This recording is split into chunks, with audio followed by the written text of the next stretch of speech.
따스한 햇살 그리고 설렘이 피어나는 봄. 라디오 서울과 함께 싱그러운 봄을 맞이하세요. 강혜신의 오늘의 미국.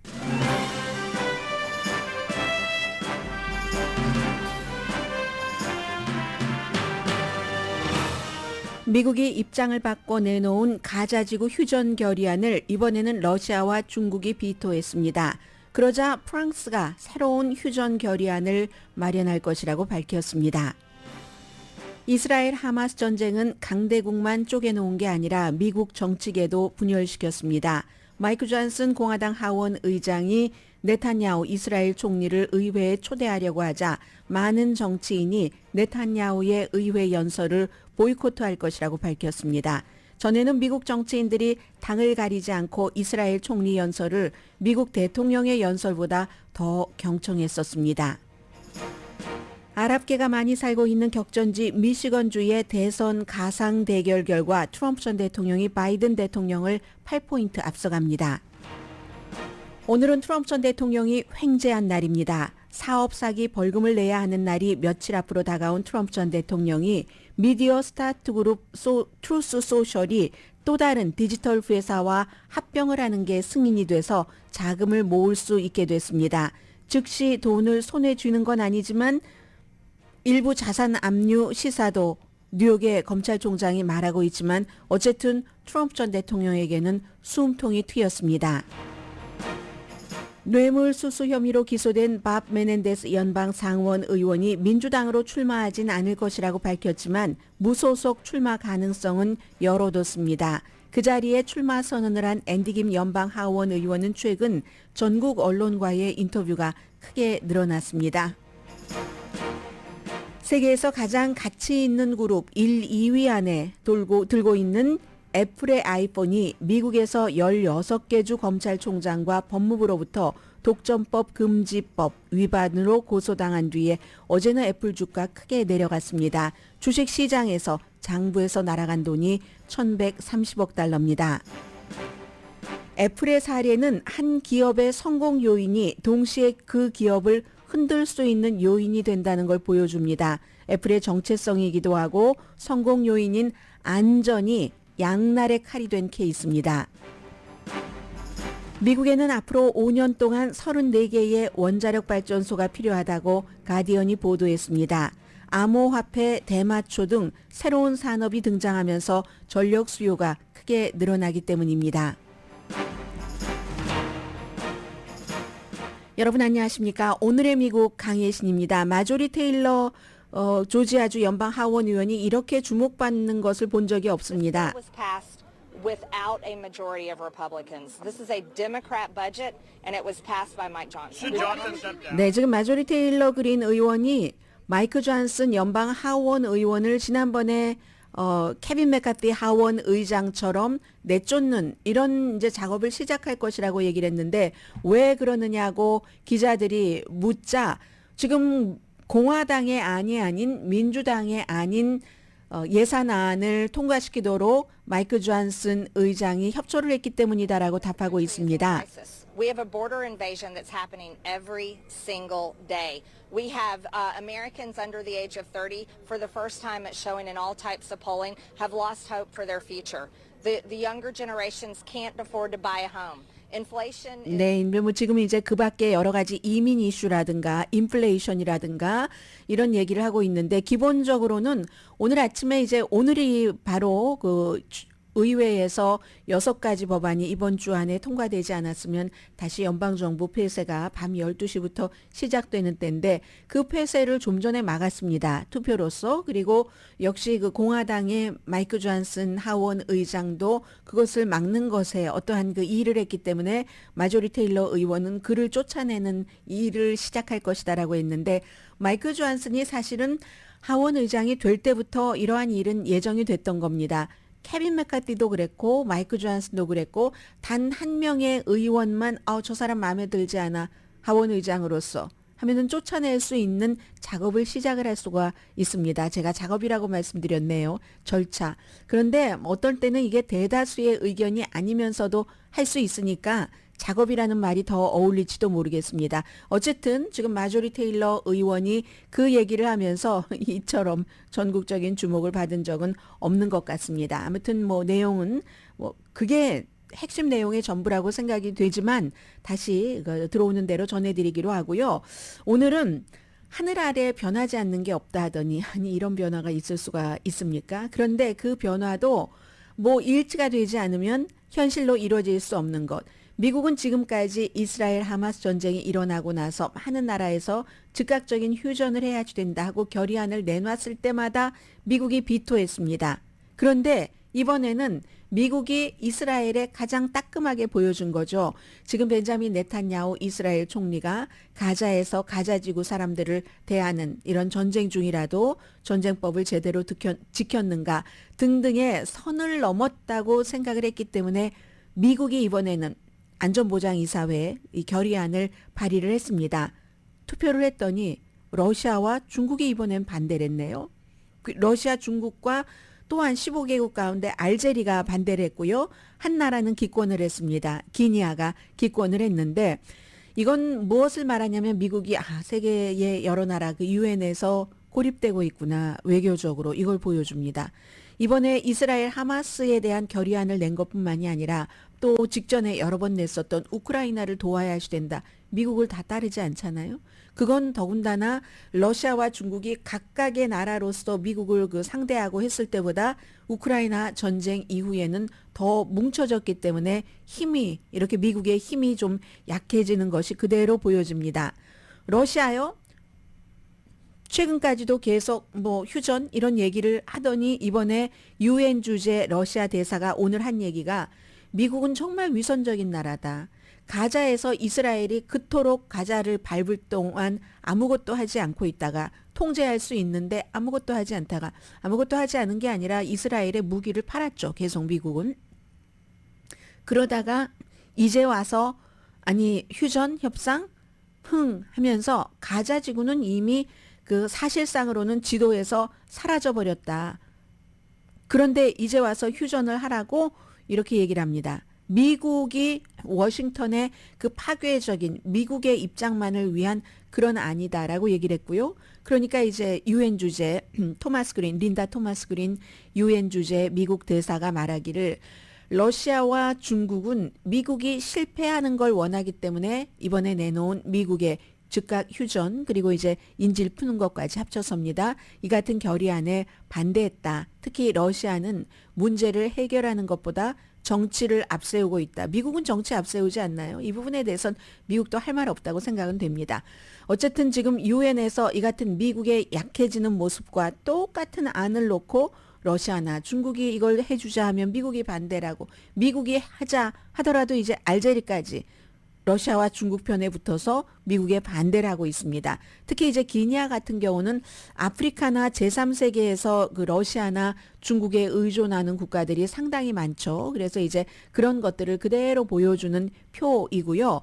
지금 미국의 안토니 블링컨 국무장관이 주이시잖아요. 이 주이시 장관이 이스라엘 하마스 전쟁이 일어나고 나서 6번째 이스라엘을 방문을 했습니다.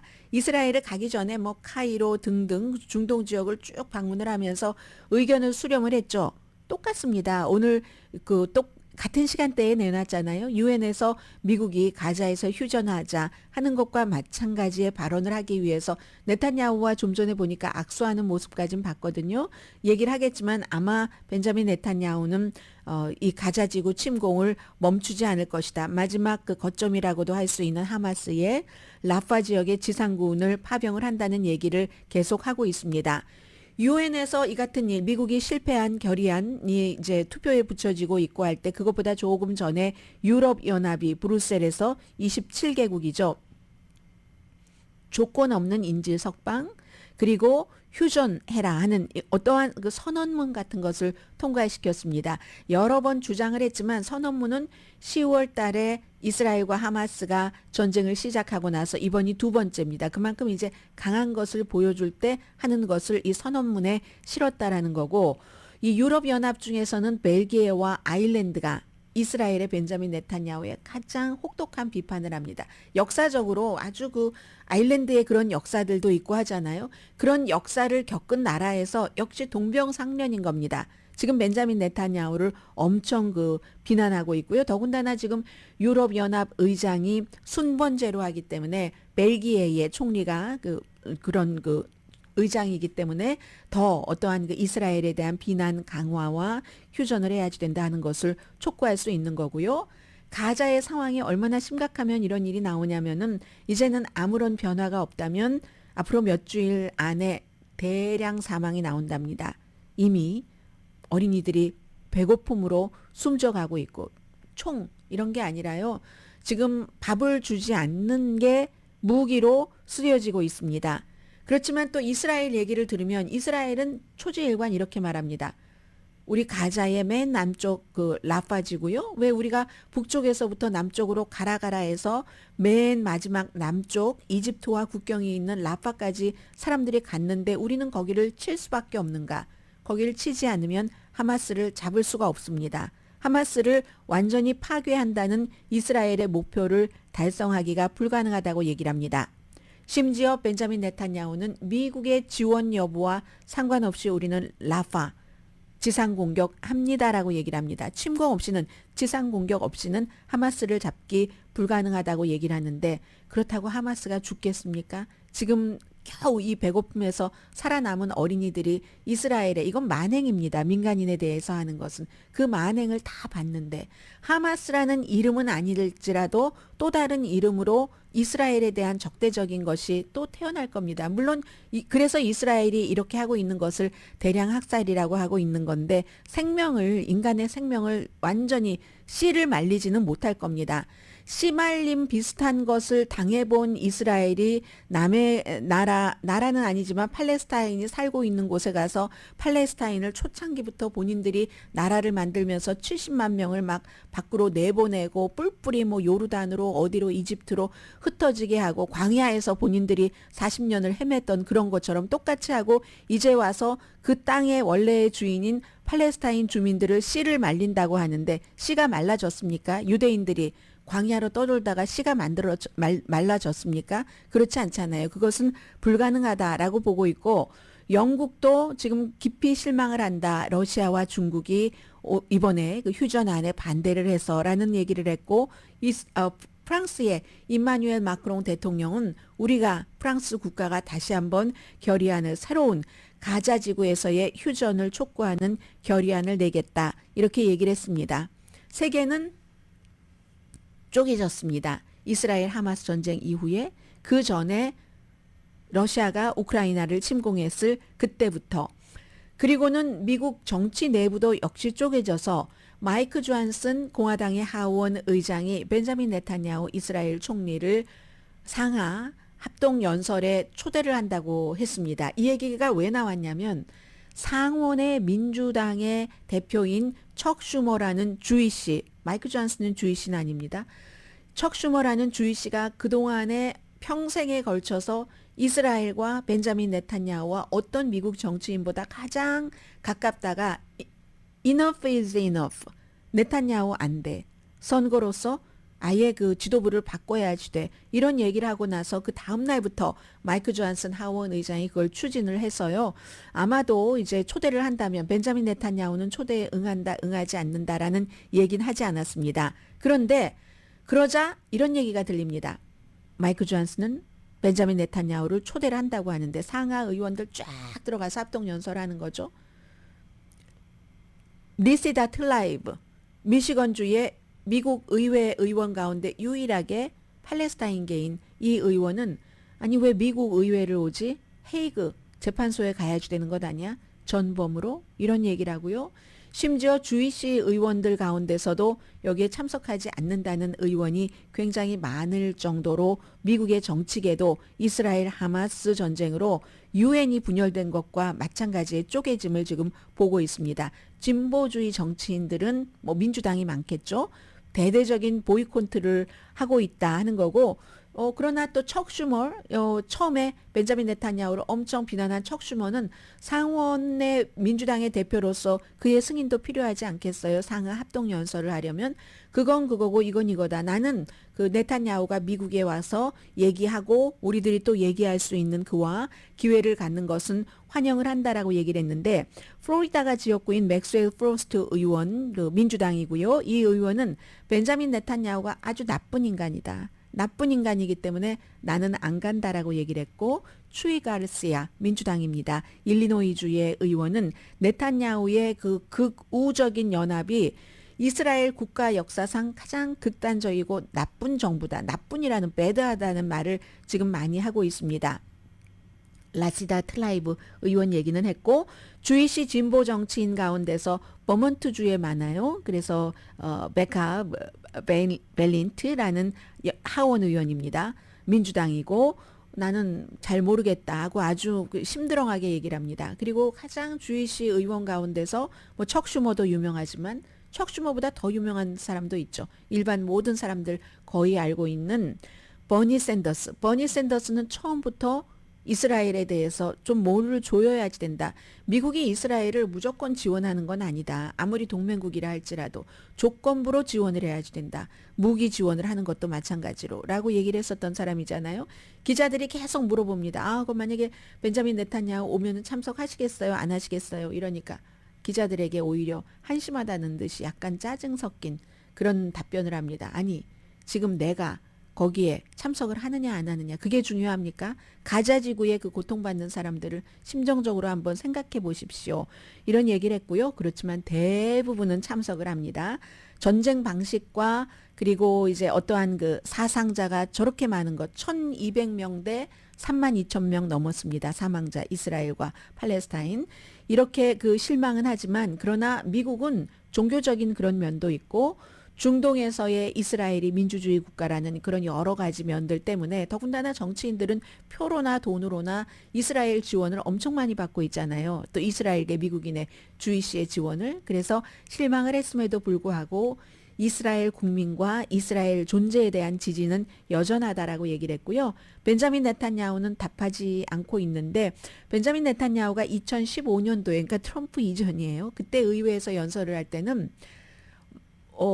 버락 오바마 시절이잖아요. 버락 오바마를 엄청 비난을 했습니다. 그리고 그렇게 비난하는 이 나라의 의회에 와서 그 상하 합동 연설에서 그 나라의 본인들 나라의 대통령을 비난하는데 공화당 의원들이 또 엄청나게 일어서서 기립박수를 쳤거든요. 그 당시에 이란과 이스라엘이 그 원수인데 버락 오바마 전 대통령이 이스라엘과 핵협상을 하고 했었던 때입니다. 그래서 엄청나게 비난했었던 그런 때가 있고요. 아무튼 이렇게 지금 아마도 선거와 연관이 이게 없을 수가 없죠. 잠시 뒤에는 또 다른 얘기를 전해드리겠습니다마는 미국 국내에서도 그렇고 해외에서도 그렇고 이 이스라엘 하마스 전쟁이나 아니면 그 러시아의 우크라이나 전쟁이나 이것이 일반인들에게 얼만큼 영향을 그 직접적인 영향을 미칠지는 모르지만 이로 인한 여러 가지 국제 정세나 경제적인 변화가 있을 수 있기 때문에 이 두 가지 이슈는 대선 기간에 역시 화약고인 것 맞습니다.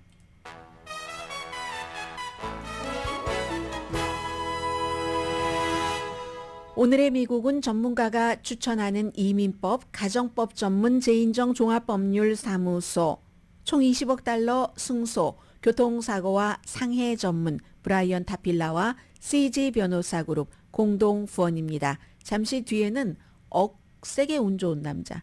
오늘 세계적으로 이렇게 운 좋은 남자 없을 겁니다. 도널드 트럼프 전 대통령. 야, 정말 횡재했어요. 엄청난 어마어마한 횡재를 한 얘기 전해드립니다.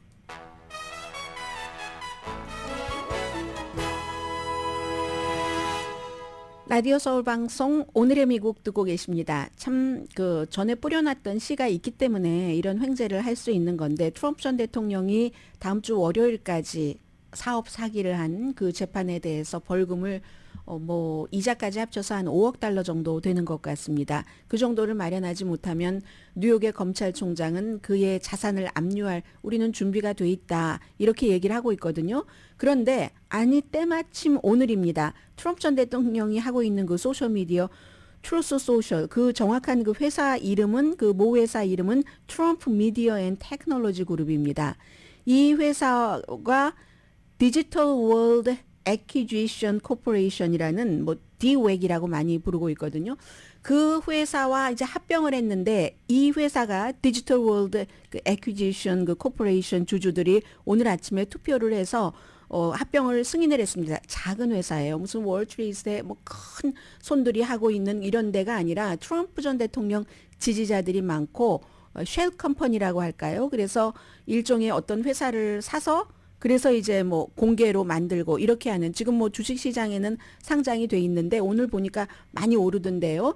그렇게 해서 그게 합병이 됐기 때문에 다음 주쯤이면 합병된 회사의 주식이 이제 그 데뷔를 하게 되겠죠. 오랫동안 연기됐었던 합병인데 오늘 딱 그 승인을 하게 된 겁니다. 뭐 증권거래위원회에서도 승인을 받았고요.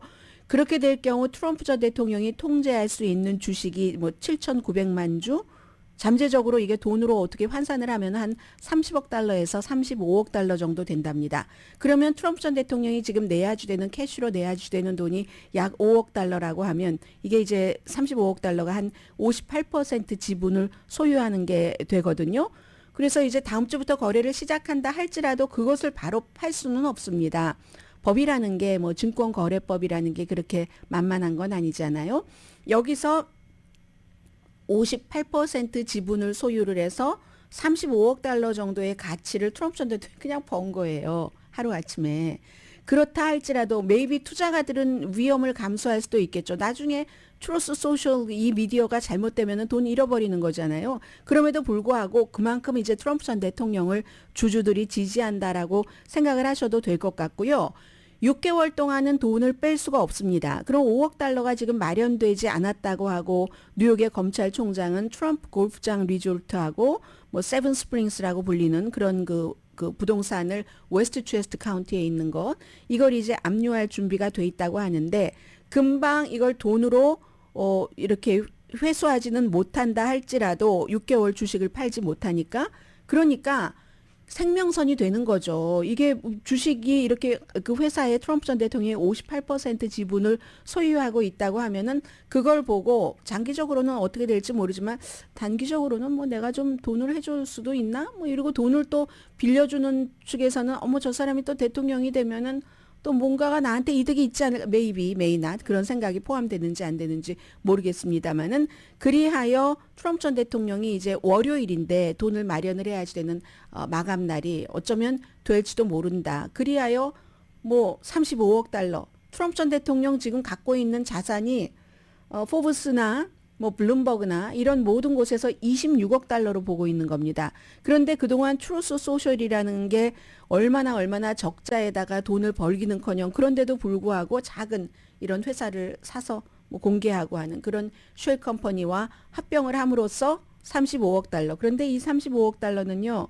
우리가 물건을 손에 쥐는 이런 물건들은 얼마다 가격을 매길 수가 있는 거지만 그러한 것은 그냥 기대치이고 뭐 나스닥 기술주나 마찬가지로 기대치이고 이 경우는 굉장한 리스크가 있는 거죠. 트럼프 전 대통령이기 때문에. 그럼에도 불구하고 그 이사들은 그것을 두려워하지 않거나 오히려 거기에 베팅을 한 것으로 보이고 트럼프 전 대통령은 지금 갖고 있는 자산 26억 달러보다도 많은 35억 달러 완전 횡재죠.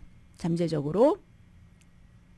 물론 페이퍼상에 있는 돈이기 때문에 그게 이제 또 어느 순간 날아갈 수도 있지만 그 날아가는 돈은 잠시 뒤에 말씀을 드리기로 하고요. 지금 이게 이제 대선 가도에도 이제는 지도가 많이 보이기 시작하네요. 어디가 빨간가 파란 데가 어딘가 거의 지금 빨개요. 보면은 지도를 보면 빨간색은 트럼프가 이길 주, 또 과거에도 이긴 주. 그게 이제 시골 시골이 많은 거고 도시가 있는 그런 그 지역은 많지는 않지만 뭐 인구가 많으니까 인구가 많으면 또 그 선거인단 표가 많고 해서 이제 민주당이 또 그런 식으로 이렇게 서로 뭐 플러스 마이너스를 하고 있는데 미시건주가 무척 중요하잖아요. 미시건주가 지난번에도 당연히 그 격전지였고 지난번에는 2016년도에는 트럼프가 이겼고 2020년도에는 바이든 대통령이 이겼습니다. 그런데 이 가상 대결에서 지금 더 힐의 여론조사를 보나 CNN의 여론조사를 보나 힐은 약간 좀 우측이거든요. 중도라고 하지만 절대 중도 아닌 것으로 보입니다. 제가 기사를 보면은 뭐 의회신문 그리고 이 CNN 같은 좌측의 여론조사를 보나 전부 트럼프가 이깁니다. 우선 CNN을 보면 50대 42로 8%포인트 차이로 앞서가고 있고 가상 대결입니다. 누구에게 투표하겠어요? 이런 질문이에요. 5%는 다른 사람에게 하겠다고 했고 2%는 아예 저는 안 할래요. 이렇게 얘기를 했습니다. 바이든 대통령 지지율도요. 11월 달에 35%에서 하나도 변하지 않았습니다. 그 후로도 지금 몇 개월의 세월이 흘렀는데도 불구하고요. 미시건주에서는 이게 중요한데요. 40%가 트럼프 전 대통령에게 호감을 갖고 있다고 했습니다. 바이든 대통령에게 호감 갖고 있다는 사람이 33%밖에 안 됩니다. 한때 막 자동차 노조가 굉장히 강하고 했었던 미시건인데 왜 이렇게 됐겠습니까? 2020년도에 트럼프가 힐러리에게 이겼던 그 미시건을 바이든이 뒤집었는데도 불구하고 우리가 얼마 전에 예비선거에서 느꼈잖아요. 미시건도 그렇고 다른 주도 그렇고 특히 아랍계 무슬림이 많이 사는 곳에서는 지금 앞서 유엔에 투표를 말씀드렸습니다마는 이스라엘 하마스 전쟁 이후에 바이든 대통령의 이스라엘 감싸고 돌기에 엄청 화난 사람들이 많습니다. 이게 이 정도의 미시건주에서 바이든과 트럼프가 8%포인트나 차이가 날 일은 없었거든요. 이스라엘 하마스 전쟁이 일어나지 않았다면 지난번에도 뭐 표를 많이 10만 표 이상 잃어버렸었잖아요. 그 표는 다른 사람에게 투표한 게 아니라 민주당인데 바이든을 지지하고는 싶지만 이스라엘 하마스 때문에 우리는 uncommitted 결정하지 않았다. 아무에게도 미확정 이렇게 보낸 게 뭐 10만 표가 넘었었는데 어쨌든 이 미시건주에서 굉장히 지금 그 위험해지는 겁니다. 아마 그런 것들을 생각을 해서 다시 이스라엘에 국무장관을 보내고 유엔에서 싫었겠죠. 미국이 다른 나라에서 즉각 휴전하자 했을 때 미국이 번번이 반대표 던졌잖아요. 그러다가 할 수 없이 이제 미국에서 주도를 하게 된 이게 이제 미국의 국내 선거까지 이렇게 연결이 되는 겁니다. CNN 방송이 3월 13일부터 18일까지 등록된 유권자 1,097명을 대상으로 여론조사를 해서 표본 오차는 3.6%포인트입니다. 더 힐이 디시전 데스크 HQ와 공동으로 한 여론조사에서도 45%대 42%로 트럼프 전 대통령이 바이든을 3%포인트 앞섰습니다. 자, 어제도 아마 이게 다른 큰 뉴스가 없으면 앤디 김 뉴저지주의 연방 하원 의원이 지금보다 더 주목을 받을 겁니다. 요즘에 무슨 저는 날마다 쏟아지는 뉴스가 있으니까 다 전해드리지 못하지만 어떤 날은 뉴욕타임스, 어떤 날은 워싱턴 포스트, 어젠 보니까 무슨 다른 매체에 텔레비전 방송에도 많이 인터뷰를 하거든요. 보통 미국의 연방 하원 의원이 한 6선, 7선, 8선 이런 완전한 중진 의원이 되기 전에 물론 앤디 김 의원 3선입니다. 미국 전국 채널에 케이블 채널에 그렇게 자주 등장하지 않거든요. 앤디 김 의원이 밥 메넨데스라는 같은 주의 민주당 연방 상원 의원이 아주 중진이잖아요. 밥 메넨데스가. 그리고 이제 국제관계위원회의 의장도 했고. 그런데 다른 나라 이집트 등등의 터키라든가 이런 나라에 뭔가 정보를 주고 뇌물을 받았다. 본인은 아니라고 주장을 합니다. 그런 것에 대해서 민주당 내부에서도 당신은 사임을 해야지 돼. 선거에 나오면 안 돼. 라는 압박이 강해지니까 어제 발표를 했습니다. 난 민주당으로 예비선거 6월 달이에요. 뉴저지주. 예비선거에 출마하지 않겠습니다. 그러나 그냥 무소속으로 출마할 가능성은 열어뒀습니다. 무소속으로 출마하려면 적어도 한 800명 정도의 청원서는 6월 4일인가요? 언제까지 받아야지 되거든요. 그런데 그렇게 오랜 동안 심지어는 외교관계위원회의 의장까지 지낸 사람이 800명 서명 못 받으리라고 생각하진 않습니다. 그런데 어쨌든 민주당에서는 포기를 한다고 했으니까 더욱더 앤디 김 하원 의원과 같은 뉴저지주의 아주 인기 있는 주지사의 부인인 태미 머피 이 두 사람의 대결이고 요즘은 점점 날이 갈수록 앤디 김 쪽으로 많이 가고 있거든요. 민주당 내부에서도 그렇고 아무튼 그런 게 요즘 굉장히 주목을 많이 받고 있는데 제가 여러분들께 전해드리지 못했던 그런 뉴스였고요. 그리고 잠시 뒤에는 애플을 통해서 우리의 그 변화하는 세상을 조금 볼 수가 있었습니다. 애플이 이제 그 미국의 16개 주하고 법무부에서 공동으로 독점 금지법으로 소송을 당한 뒤에 굉장히 많은 뉴스가 쏟아졌고 애플 주식을 갖고 계신 분들은 주식에 집중했을 테고 하지만 이건 살아가는 그런 그 세상의 변화이기도 하고 나에게 이렇게 장점이 됐던 게 나의 그 아킬레스건이 될 수도 있네 하는 것을 저는 애플에서 보거든요. 저도 애플 상품을 많이 쓰고 있거든요. 집에서도 회사에서도 그걸 너무 확연하게 느꼈습니다. 그래서 애플이 이 문제를 어떻게 해결을 할지 법무부와 어떻게 싸울지 굉장히 주목이 되거든요. 잠시 뒤에 전해드립니다. LA를 대표하는 라디오 어딘 줄 알아? 라디오 서울. 제가 조금 급했네요. 네. 라디오 서울 방송 오늘의 미국 듣고 계십니다. 전문가가 추천하는 이민법, 가정법 전문 제인정 종합법률 사무소 총 20억 달러 승소, 교통사고와 상해 전문 브라이언 타필라와 CG 변호사 그룹 공동 후원입니다. 대서양에서 양쪽에서 미국과 유럽에서 애플을 지금 꽉 누르고 있습니다. 애플을 유럽에서는 벌금도 받았고요. 이미 애플 하면은 굉장히 그 독특한 그 브랜드이죠. 세계에서 가장 가치 있는 그룹. 지금 1위, 2위, 3위가 마이크로소프트, 애플, 엔비디아 이렇게 됐잖아요. 한때는 1위였던 적도 있고 요즘 마이크로소프트가 정말 대단하게 아무튼 차고 올라왔어요. 한동안 잠자는 것처럼 보이더니 디자인도 좋지만 애플을 쓰시는 분, 특히 애플 아이폰을 쓰시는 분들은 안전하다라는 것 때문에 쓰시는 분들이 굉장히 많으실 겁니다. 애플 컴퓨터를 쓰시는 분들도 마찬가지예요. 무슨 맥북이라든가 등등의 컴퓨터를 쓰시는 분들도 마찬가지인데 세계에서 이렇게 가장 가치 있는 기업이 미국의 16군데 검찰총장과 연방법무부로부터 아이폰 독점법 금지법을 위반했다고 고소를 당했습니다. 유럽이 미국보다 좀 그런 게 강하잖아요. 테크놀로지에 관한 법이 디지털 마켓법을 지키고 있는지 지금 조사를 받고 있고 이미 벌금 받은 것도 있는데 어제 이제 뉴저지 연방법원에 접수가 됐는데 한마디로 이겁니다. 애플이 그 라이벌들이 인기 있는 애플의 하드웨어와 소프트웨어에 접속을 못하게 한다. 말로 하면은 이런 건데요. 간단히 예로 들자면 그 시계가 애플 시계가 애플하고만 연동이 되잖아요. 애플끼리는 너무 쉽고 좋아요. 정말 좋습니다. 컴퓨터 키면은 컴퓨터에서 전화 받죠. 무슨 다 모든 게 워치니 뭐니 다 연동이 되고 하니까 너무 좋죠. 그런데 애플끼리만 한다 하는 얘기입니다. 슈퍼 앱이라든가 크라우드 그 시스템 스트리밍 시스템 게임 앱이라든가 메시지 앱도 마찬가지고요. 이 스마트워치가 대표적이 될 테고 디지털 지갑도 마찬가지로 이런 5가지가 전부 끼리끼리만 한다라고 얘기를 하고 있거든요. 근데 애플은 뭐라고 얘기하냐면 이걸 독점법 위반으로 보는 것은 맞지 않는다라고 얘기를 합니다. 사실과에도 맞지 않고 법에도 맞지 않는다고 하는데 우리는 개인 정보를 너무나 중요하게 생각하고 있기 때문에 개인 정보를 지키기 위해서 보안을 위해서 그러면서 계속 이제 마법과 같은 그런 경험을 주는 그 신제품을 만들어내는 회사가 우리다라고 얘기를 하고 있거든요. 그리고 이 점은 이제 테크놀로지 기자들도 상당 부분이 좀 동의를 하고 있기도 하거든요.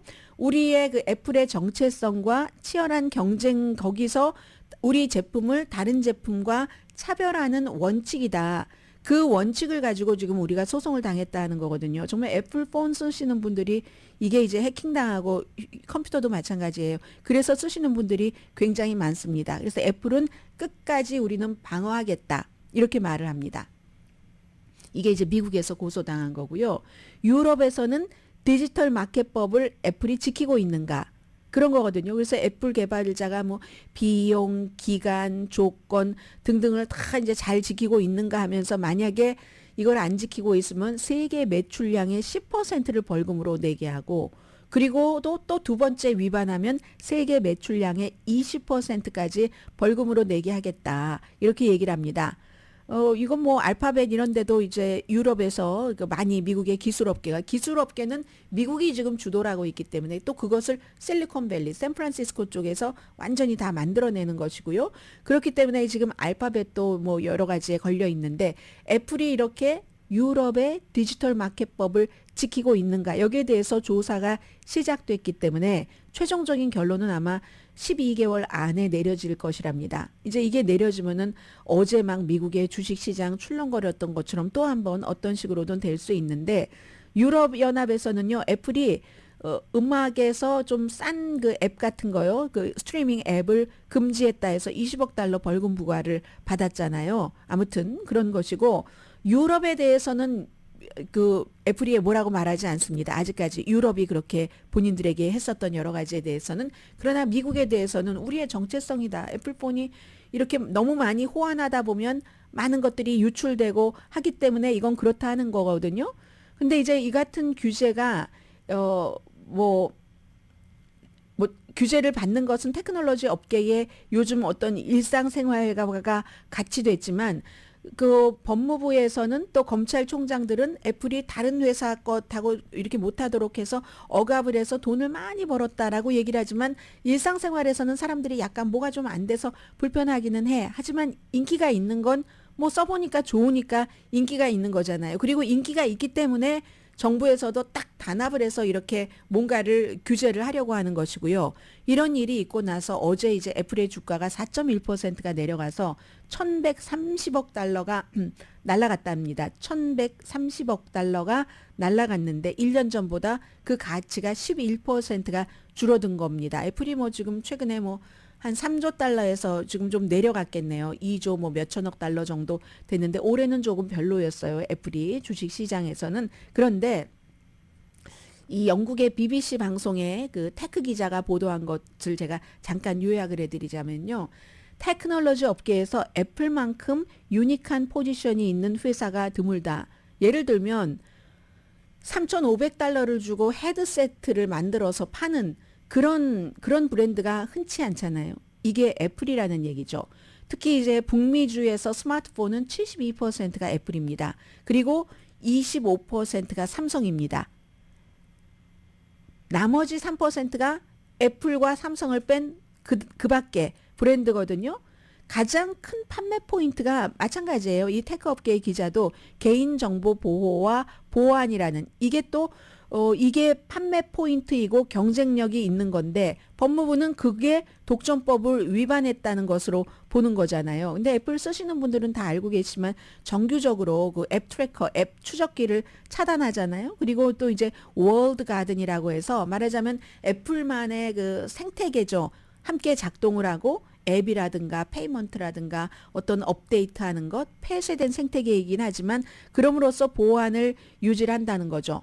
그럼 우리가 이렇게 볼 때 애플의 이 좋은 점이 이렇게 고소를 당했는데 애플의 가장 큰 경쟁사는 구글 엔드로이드 폰이잖아요. 엔드로이드 폰은 애플은 애플끼리만 하지만 많은 디바이스와 연동을 합니다. 다른 회사들 브랜드와 더 많은 선택이 있는 거예요. 그래서 사용할 때 편하긴 하지만 대신에 안전하지 않습니다. 이런 거.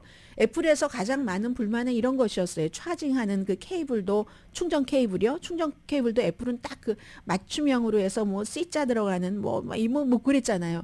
그러다가 유럽에서 이건 아니야. 이거는 그렇게 하지 마라. 하니까 뭐 어댑터도 내놓고 최근에 나오는 것은 다 쓸 수 있도록 이런 그 정도는 되는데 미국은 이제 그렇게 이렇게 저렇게 할 그런 유럽과 같은 파워는 없습니다. 아무튼. 그래서 지난번에 테크업계에 대해서 미국의 법무부가 이렇게 독점법 위반이다 하고 고소했을 때는 우리 거의 의식을 하지 못했지만 경험을 했었던 또 하나의 프로그램입니다. 2001년도 마이크로소프트가 지금 요즘에 많이 활발한데요. 마이크로소프트의 웹브라우저 인터넷 익스플로러 이제는 더 이상 지원하지 않습니다. 뭐 이런 사인 많이 나오잖아요. 인터넷 익스플로러가 윈도우즈 그 윈도우즈가 컴퓨터에 우리 컴퓨터 사면은 막 완전히 설치가 돼 있거나 뭐 그렇게 의무적으로 했었어야지만 되는 때 있었죠. 그때가 이 애플 이전에 테크 업계에 대해서 연방 그 법무부가 소송을 했었던 때고요. 그런데 그때의 마이크로소프트와 애플의 차이점은 마이크로소프트는 이 BBC 방송의 테크 기자는 마이크로소프트는 소비자를 인질로 잡지 않았어. 소비자가 이제 알아서 선택을 해서 하는 거고 아니 애플 아이폰은 마이크로소프트는 그 당시에 완전히 그거를 쓰도록 하게 돼 있고 이런 것이기 때문에 뭐가 조금 달라 해서 애플에 주식 투자하시는 분들은 이걸 좀 신경을 쓰셔야지 될 것 같습니다. 지금 현재 오늘 아침에는요. 애플 주식이 현재 0.57% 올랐네요. 지금 주당 172달러 35센트에 거래되고 있는데 애플이 지금까지 알게 모르게 가장 큰 판매 포인트였었던 이 보안, 개인정보 보호 이걸 없애고 나서도 계속 성공할 수 있을까?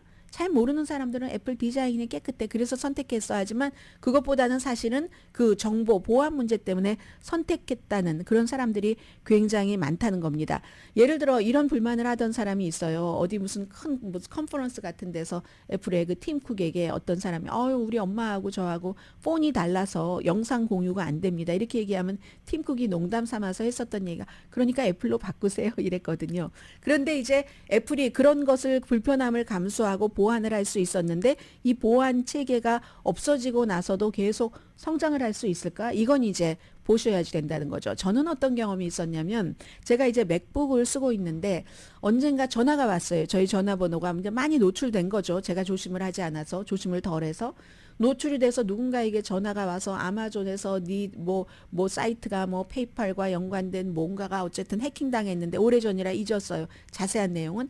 그런데 네가 지금 이걸 빨리 들어가서 해결을 해야지 된다는 거예요. 그래서 저도 늘 뉴스로 조심하세요 하면서도 어머 그래요? 그럼 제가 지금 어떻게 해야지 되는데요? 했거든요. 했더니 아마존 아무튼 일단 어카운트에 들어가래요. 너의 행동이 평소와 다르다고. 들어갔는데 그 사람이 너 뭐 컴퓨터 뭐 쓰냐 그래서 맥북 쓴다니까 전화를 또 끊어버리는 거예요. 이거로 들어가서 해킹할 수는 없었던 거죠. 그래서 애플이 이걸 잃어버리고 계속 성장할 수 있을까? 그거는 이제 의문이다 하는 생각은 들고요. 잠시 뒤에 뵙겠습니다.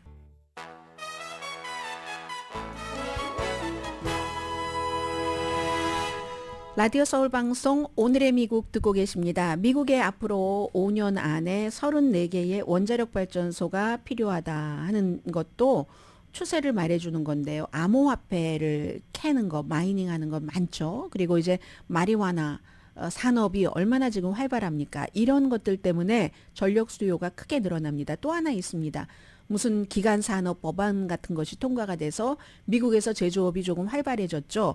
그래서 지난 30년 동안 전력 수요가 미국에서 평평하다가 갑자기 이렇게 34개의 원자력 발전소가 필요할 정도, 뭐 38기가와트가 필요하다고 하네요. 연방 에너지 규제위원회에서 발표를 한 거고, 그걸 토대로 가디언이 각 주 정부를 쭉 그 인터뷰를 해서 주정부의 전력 회사를 인터뷰를 해서 만든 그런 기사입니다.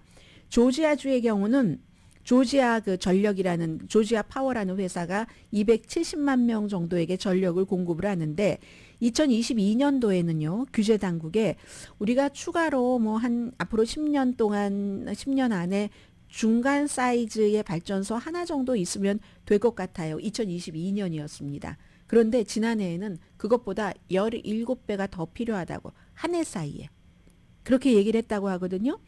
17배가 더 필요하다 하면은 발전소가 한 개가 아니라 뭐 4개가 더 필요하다 한다는 얘기래요. 이런 모든 것들이 데이터를 만들고 그러니까 데이터 센터 저장도 하기도 하고 데이터 센터와 제조를 하는데 전력이 그렇게 많이 필요하다는 겁니다. 뭐 사람들이 많이 늘어나서 가정에서 쓰는 전력이 이만큼이 됐어요 하는 그런 얘기가 전혀 아니라는 겁니다.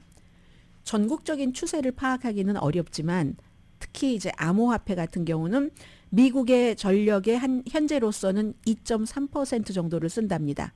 말이 와나요? 이제 시작 단계잖아요. 이제 시작 단계인데 1% 정도는 사용을 한답니다.